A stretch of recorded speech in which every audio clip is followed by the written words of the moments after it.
Bonjour à tous, comme annoncé, donc j'ai commandé la MP40 SRC, la nouvelle, version CO2, donc gaz blowback. On va regarder ce que ça donne. Je l'ai reçu ce matin en fait. Donc je vais l'ouvrir avec vous, on va faire un petit unboxing. On prend le paquet.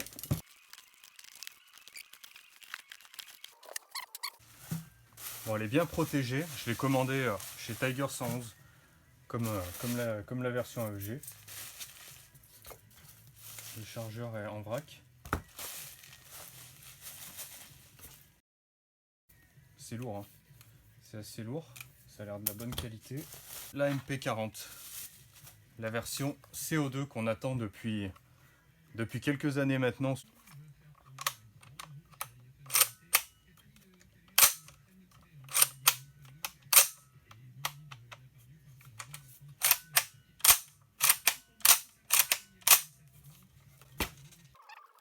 Bon, elle est bien protégée. Voilà une petite vue d'ensemble du coup de la version CO2. Bon, le corps extérieurement c'est exactement le même que la version AEG. C'est de la bonne qualité, moi je suis pas déçu.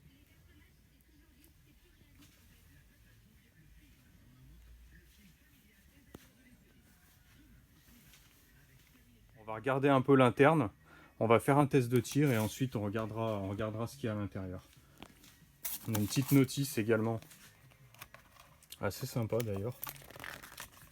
Ça me rappelle une photo bien connue qu'on retrouve assez souvent sur le net. Donc qu'est-ce qu'on a à l'intérieur? Une petite notice sur le pop. Apparemment ils ont rajouté une fonction, une sécurité. Sécurité également au niveau du levier d'armement, le réglage du hop-up.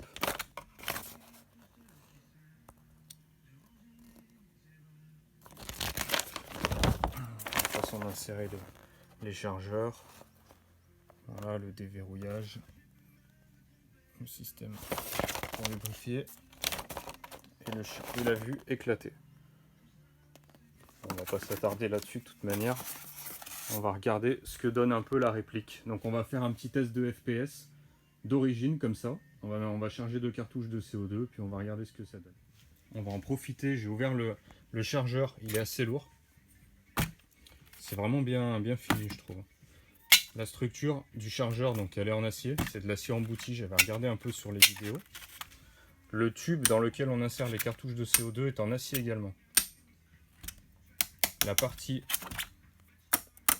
où on met les billes, c'est de l'aluminium du Zamac. Ça colle, mais l'aimant est attiré en fait par le tube où on met les cartouches de CO2. Donc ça, c'est de l'acier, vraiment très bien. On va en profiter pour faire un tour au niveau de la réplique. Alors, ça c'est en acier, ça c'est de l'alu. Ouais, c'est comme la version AEG finalement. Aluminium, aluminium, aluminium. Ça c'est en acier. Donc le haut du corps est en acier entièrement. Ouais, tout est en acier. Ça c'est en aluminium. Ouais, tout le haut du corps est en acier, hein, ça colle très bien. Et après ça, j'imagine que ça doit être comme la version AEG. Il n'y a que cette partie qui sont en acier. Voilà. Après c'est de l'aluminium, c'est de la très bonne qualité, hein. C'est pas du Zamac merdique. Pour procéder à l'installation des cartouches de CO2, il suffit de dévisser cette partie du chargeur et d'insérer donc une cartouche dans ce sens. Alors apparemment on peut mettre qu'une seule cartouche, une cartouche vide et une cartouche pleine. Moi je vais mettre 2 cartouches pleines, juste plus d'autonomie. Voilà, on va insérer les deux.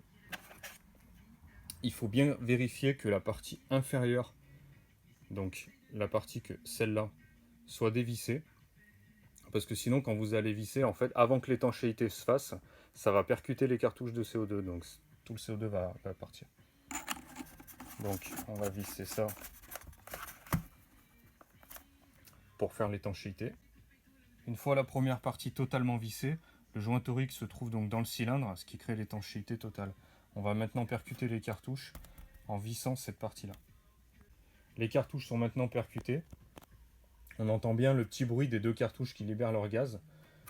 Bon, écoutez, il n'y a pas l'air d'avoir de fuite. Je vais remplir en billes, je vais réinsérer tout ça dans la structure du chargeur et on va procéder au test. Donc on va hop, remettre le chargeur en place. Voilà. Et on va tester ça. Les deux cartouches sont neuves.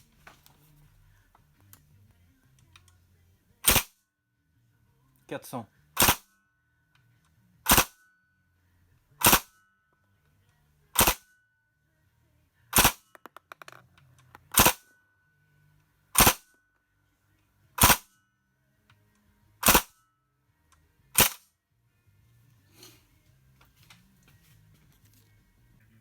On a vu que ça tapait donc assez fort avec deux cartouches de CO2. On est entre 415 et 370 fps.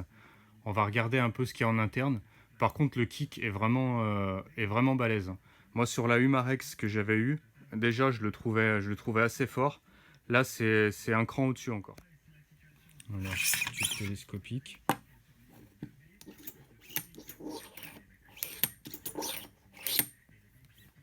Assez fidèle à l'original, finalement, au modèle original. La culasse.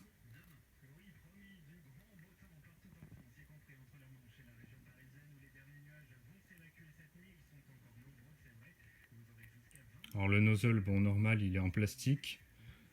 La culasse, j'ai l'impression que c'est de l'aluminium. Peut-être du Zamac, je sais pas.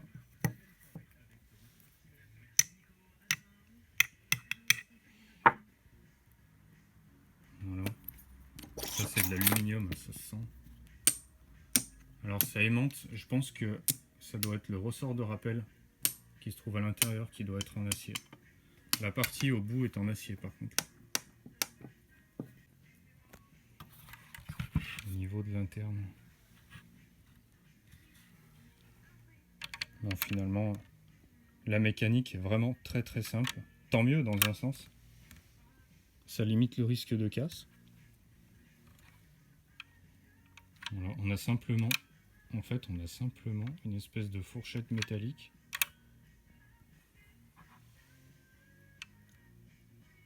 Sinon, à l'intérieur, c'est totalement vide. Ça doit être du Zamac, je pense. Donc à voir dans le temps si ça s'use, si ça s'use pas. Bon, tant mieux, la mécanique est vraiment basique. Moi je préfère à la limite. Ça c'est en acier, la tige télescopique. Donc ça on a vu tout à l'heure, c'est de l'aluminium, j'avais vu sur leur site internet.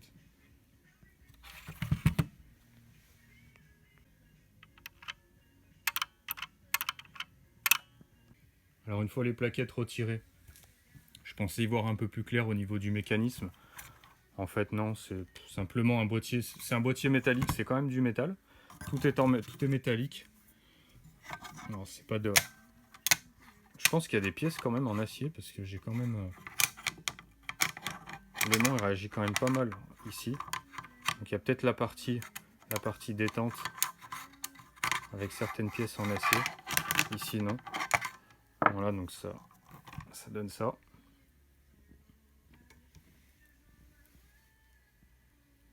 Simplement un système de tringlerie avec un ressort. Voilà, qui maintient cette pièce, c'est tout. Une fois démonté par rapport à la version AEG, ça se démonte exactement de la même façon, c'est même les mêmes pièces je pense. Donc là on voit de plus près le bloc au pop. Alors moi quand je le monte, on voit qu'il n'est pas centré correctement. Je sais pas si vous voyez. Ça part un peu sur la droite. Donc je vais tout démonter, je vais regarder un peu ça. Et là c'est pareil, la fixation du canon c'est un peu bancal en fait. Je sais pas si on se rend compte sur la vidéo. Ça part un peu sur la gauche. C'est pas stable. On va regarder ça. J'ai réussi donc à démonter le bloc hop-up qui est en métal. Comme sur la version AEG, il est un petit peu différent. Voilà. Pareil, ils ont remplacé la patte d'appui elle est pleine. Sur la version AEG, là on voit qu'il y a un petit bout de caoutchouc finalement comme à la normale. Ça, c'est la bague de réglage du hop-up. Le clips qui est assez compliqué à enlever. Franchement, il risque pas de sortir tout seul, ça c'est sûr. Et le canon. Voilà. Une fois le joint hop-up retiré, donc ça donne ça. Je pense qu'il s'agit d'un canon de GBB type VSR10. Je vais le mesurer, comme ça on aura la longueur totale. Le joint, je vais le comparer avec un joint de GBB.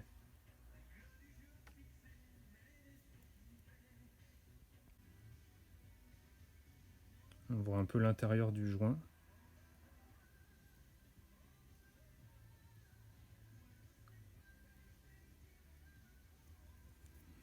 Je pense que c'est un type VSR10 standard. J'en ai d'autres, on va regarder. Je viens de me souvenir qu'il me restait un vieux canon de P226 Marui, Tokyo Marui, pour voir le système, pour voir si c'est compatible. Et effectivement, moi je pense que c'est compatible. Je pense que les deux canons, le canon type GBB standard Marui VSR10, finalement il est compatible. Faudrait voir ce que ça donne. Je sais pas si... je vais peut-être en commander un pour voir un canon de précision, pour voir si ça fonctionne. Les joints, j'en avais un autre. Alors, comme on peut voir sur les joints type VSR10 ou GBB Marui, c'est les mêmes. On n'a pas le petit bourrelet. Bon, ça, à la limite, on peut le couper, c'est pas grave. Mais sinon, à l'intérieur, c'est exactement les mêmes.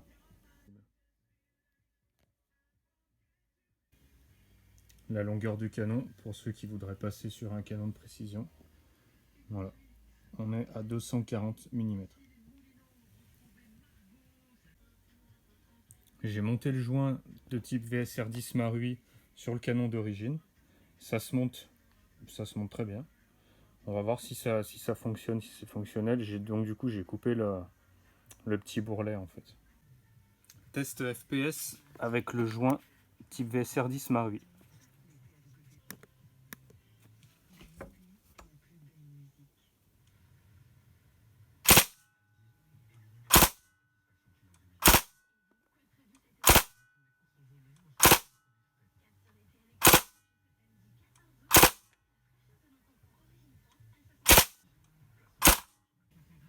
Alors comme on a pu le voir, donc le joint de type VSR10 est compatible. Moi j'ai utilisé celui-là, il est assez ancien, je ne sais pas si on les trouve encore. De toute manière c'est des joints de type VSR10 Marui, GBB Marui pour tout ce qui est GBB ou VSR10. Voilà, le joint d'origine est ici. Alors le joint que j'ai mis à l'intérieur, donc celui-ci, il est un peu plus épais. Donc je pense qu'il y a une meilleure étanchéité au niveau du tir, lors du tir. Je pense qu'il y a une meilleure étanchéité au niveau du nozzle, ce qui fait qu'au niveau des FPS, on est plus régulier et on a gagné aussi en puissance. Alors bon, je pense que c'est plus un inconvénient qu'un avantage finalement pour cette réplique. J'ai voulu tenter un montage joint d'origine SRC avec le canon Tokyo Marui d'origine. Et en fait, je viens de m'apercevoir que c'est pas compatible. Le joint, il passe, c'est compatible, ça rentre et tout, il n'y a pas de souci. Le problème, c'est que les deux petites encoches qui sont ici, pour le clips, pour le circlips de maintien, celui-ci, elles sont pas au même endroit en fait. Voilà, sur le SRC, elles sont là. Donc à voir avec un canon VSR10, type VSR10, voir où sont les encoches, je sais pas si elles sont là ou là. Ce que je vais faire, c'est que je vais remonter la réplique comme elle était à l'origine. Et je vais refaire un test de FPS en calant correctement le canon, tout ça. J'ai remonté le montage d'origine, donc canon d'origine avec le joint d'origine. Et ce que j'ai fait, je me suis rendu compte qu'en fait il avait pas mal de jeux dans le bloc hop-up. Donc j'ai fait 2-3 petits tours de téflon. Voilà, ça créera une étanchéité un peu meilleure. Et on va essayer de trouver aussi une solution parce que ça bouge pas mal dans le bloc. Test FPS après remontage avec le téflon. Tout simplement, j'ai tout remonté d'origine finalement. Donc on va voir si c'est un peu plus régulier. 408. 408.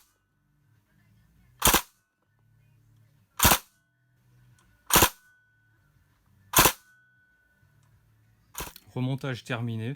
Finalement, donc configuration d'origine.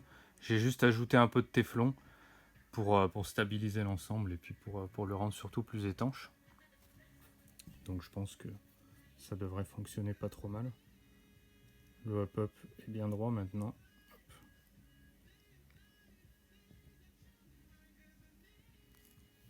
On va tester ça dans la réplique. Petite précision par rapport au chargeur. Donc la quantité maximale que j'ai réussi à mettre dedans, c'est 32 billets.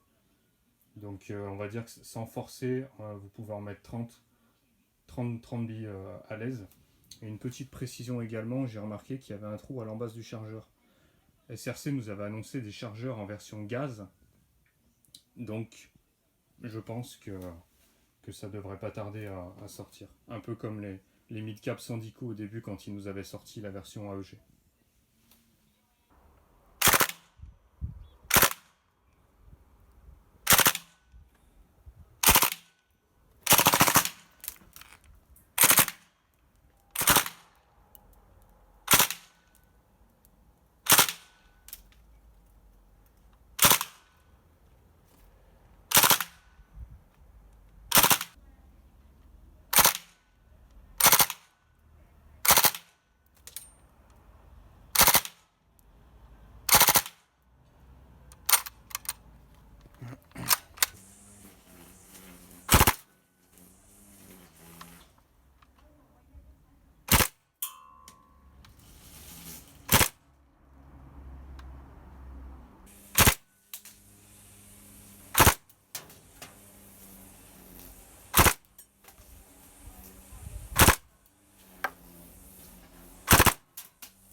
Pour conclure, donc on a vu que la mécanique était assez basique, finalement compatible avec le système VSR10 de chez Marui, ce qui est une bonne chose.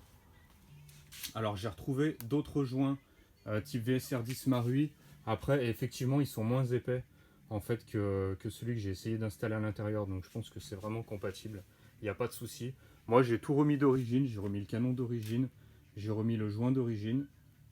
J'ai un petit peu étanchéifié tout ça avec du téflon. J'ai stabilisé également le canon. Le canon interne, bon, j'ai mis 2-3 tours de téflon, c'est pareil. Il n'y a rien d'extraordinaire. On a vu que ça rendait le tir beaucoup plus stable. Après, à voir pour jouer en assaut s'il est possible de baisser un peu la puissance, je sais pas. SRC avait annoncé des chargeurs gaz, donc ça va peut-être sortir prochainement. À voir également. Peut-être que des constructeurs vont nous sortir un système NPAS, comme Ratec, pour pouvoir régler la puissance. Pour conclure, moi je suis content de mon achat, c'est vraiment une bonne réplique. À voir dans le temps ce que ça donne, mais très très bonne réplique.